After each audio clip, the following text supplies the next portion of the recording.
Hello friends, it is fall and it's one of my most favorite times of the year because that's when all the manufacturers release all their new models of motorcycles. So it's really exciting every year around this time to see what each one is coming out with. And I thought I'd take the time today to talk about the new 2017 FZ-09 that some of you guys may have seen. Pictures, details, all that good stuff that came out last week.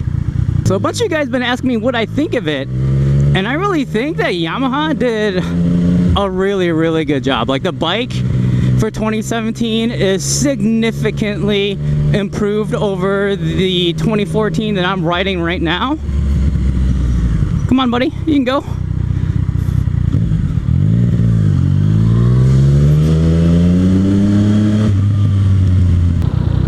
So the first thing I want to talk about is the looks. I mean, the front and the back bike has been redesigned, and I think it looks great. I mean, it basically looks like a mini FZ-10 with a little splash of Kawasaki Z800 thrown in there. The front headlight unit, I think it looks really cool. But again, it's one of those units that's like, you either love it or hate it. But the cool part about it is that not only did they upgrade the look, but the lighting system is upgraded too. They're LED lights now instead of regular like halogen bulbs. So that should give you some better visibility and actually look a lot cooler. I mean, I like a blue light better than a yellow light. Other things they did, they extended, the headlight is actually wider for one, but they also extended these intakes up in the front here of the tank. One of the things about the FZ-09 that I always thought they should have done was actually make the bike look a little bit wider, make it look like beefier, you know?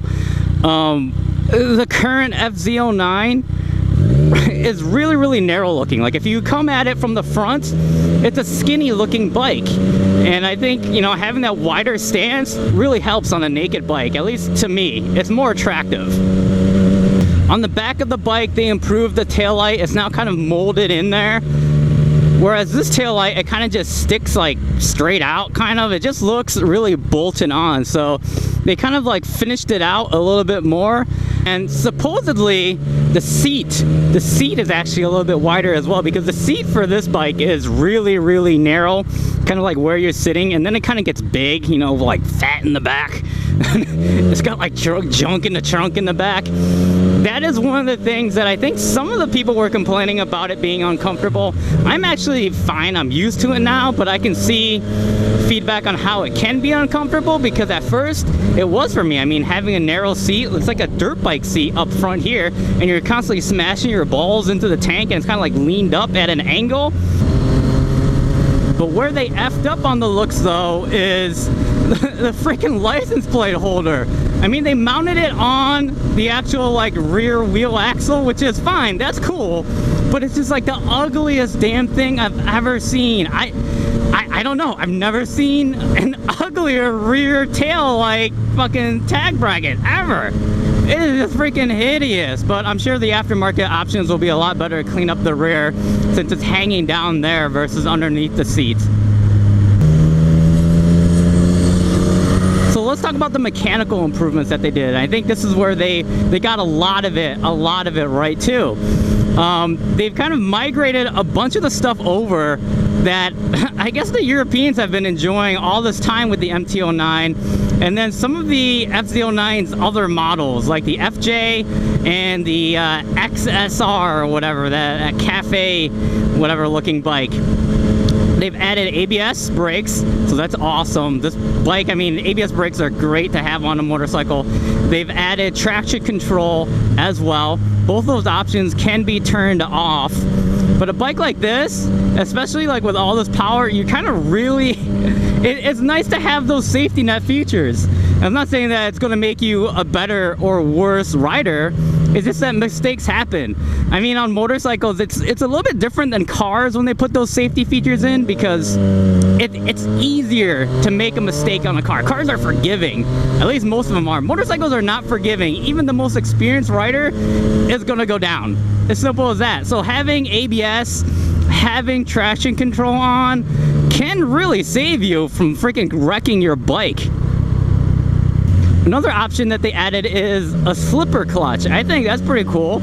Being able to shift without using the actual clutch lever. I mean, it's not a big deal for me, but I can see how some people would really dig using that feature for a lot more smoother downshifts and upshifts and all that other kind of stuff. Another big thing that they did was they changed out the front forks. The front forks has been repeatedly complained about by owners that it's too soft, basically. For me, I'm fine with that. I think this bike is sprung for like a maximum of 160 pound or 165 pound rider, so they beefed it up to allow more people to actually ride it and ride it more aggressively, which I think is great. The only thing that they didn't do though was the rear shock. I wish they would have done that, because that would have been like almost a complete package, almost a full fix, I would say, of the suspension for some riders. Like that's the biggest complaint really from any rider about an FZ-09 is the suspension being a bit too soft. So they're halfway there.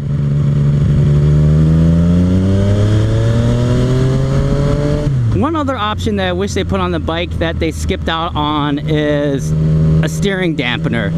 This bike, you guys have seen it from my crash, but I'm not sure a steering dampener could have saved me from that tank slapper that I got. Some people say it could have, and maybe some of the ABS shit could have saved me as well. But it does feel light up in front, because the front end of this bike really does feel kind of like loosey-goosey. I don't know. It's one of the upgrades that I'm probably going to be making in the next month or two, is getting a steering dampener for this, and I'll let you guys know how much it helps with this bike. The rest of the components on the bike though are relatively unchanged. Same motor, same frame, all that kind of stuff. It's still like the first generation FZ-09. It's not a brand new bike, but there's a lot of improvements that I think they made that really, for Gen 2, Gen 2 of this bike, of an FZ-09, should be really, really sick if they've already made so much progress towards it.